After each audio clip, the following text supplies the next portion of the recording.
Bahay-bahay at kabuhayan ang tinupok ng apoy sa North Caloocan.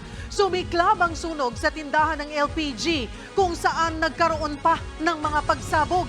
Nasa frontline ng balitang yan, si Ian Suyu.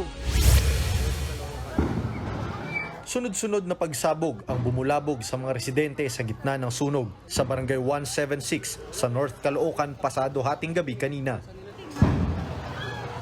Sa tindahang ito ng LPG unang sumiklab ang sunog. Grabe, ang lakas mga tangke. Mabilis lumaki ang apoy at kumalat sa mga kalapit na bahay. Kaya naman ang ilang residente, kanya-kanyang takbo at pagsalba ng gamit. Yun nga lang, may ilang gaya ni Dayan Perido na wala nang naisalba sa pagmamadaling lumikas. Pati ang kabuhayan nilang karinderya natupok din. Nataranta na po kami kasi sabi ko sunog. Ayun, naglabasan na po kami. Tapos ayun na po, maya-maya po sumabog na po dyan sa katabi po naming bahay.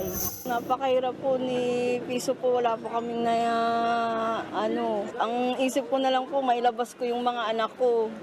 Pakalabas po kaming lahat.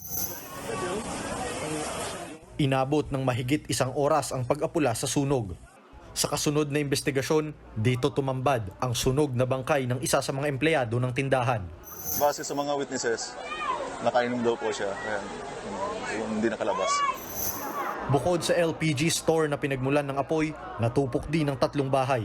Tinatayang nasa 200,000 pesos ang kabuang halaga ng mga natupok na ari-arian. Inaalam pa ang eksaktong dahilan ng pagsiklab ng apoy. Nagbabalita mula sa frontline, Ian Suyu, News 5.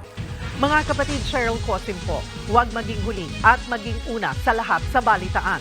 Para sa tuloy-tuloy na talakayang sa Frontline, mag-follow at mag-subscribe sa social media pages ng News 5.